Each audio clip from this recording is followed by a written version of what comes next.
नमस्कार शेतकरी मित्रांनो, मी रवी गावटे, राहणार करसगाव, तालुका जिल्हा संभाजीनगर।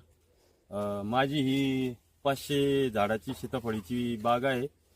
तर मी तुम्हाला सांगितलं इच्छितो माझ्या बागाच्या बाबतीत की मी कशी तयार केली। यावर्षी बार छाटणी झाल्याच्या नंतर मी सुरुवातीला G5 आणि 10-26-26 आणि सोफट म्हणजे मायक्रोन्यूटन याची बेसल डोस एकदा भरून घेतला आणि त्याच्यानंतर बेसल डोस भरल्याच्या नंतर जूनला पाणी दिलं आणि त्याच्यानंतर सेटिंग चालू झाली।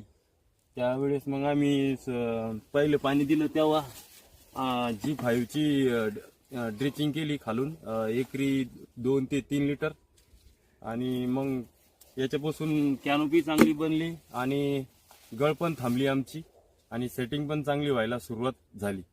त्याच्यानंतर मग आम्ही काय केलं, हे स्वरूप कंपनीचं मॅक्स ग्रो म्हणून आहे, याच्यामध्ये फुलविक ऍसिड येतं 10%। यांनी आमच्या बागेला कळीचा स्ट्रोक चांगला झाला, सेटिंग चांगली झाली आणि खाली पांढरी मुळीची भरपूर पांढरी मुळी तयार झाली। नंतर मग आम्ही फ्लॉवरिंग स्टेजमध्ये कळीचा स्ट्रोक आणि त्या पॉलिनेशन चांगलं होण्यासाठी आम्ही झिबोगाची फवारणी केली। 200 लिटरला 500 ml चे प्रमाण घेतलं। याच्यामुळे काय झालं, आमचं पॉलिनेशन छान झालं। याच्यामध्ये 3 कंटेन येते, झिंक, बोरॉन आणि कॅल्शियम येतं आणि एकरी 2 लिटर झिबोगाची ड्रिचिंग पण केली आम्ही, ज्याने कॅल्शियम, बोरॉन आणि झिंकची डेफिशियन्सी भरून निघली।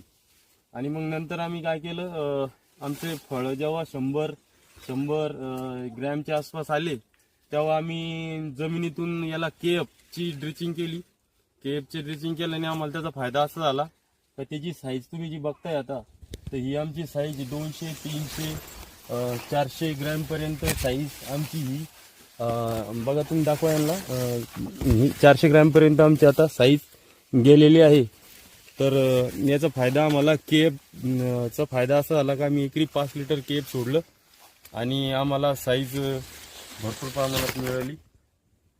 आणि त्याच्यासाठी आम्ही नंतर कॅल्शियम बोरॉनची पण फवारणी घेतली, जी कॅल्शियम थंडीमुळे कॅल्शियमची डेफिशियन्सी येऊन जे फळं क्रॅकिंग होतात तर ती फळं आमचे क्रॅकिंग झाली नाही आहे आणि साईज आम्हाला चांगली आली। धन्यवाद।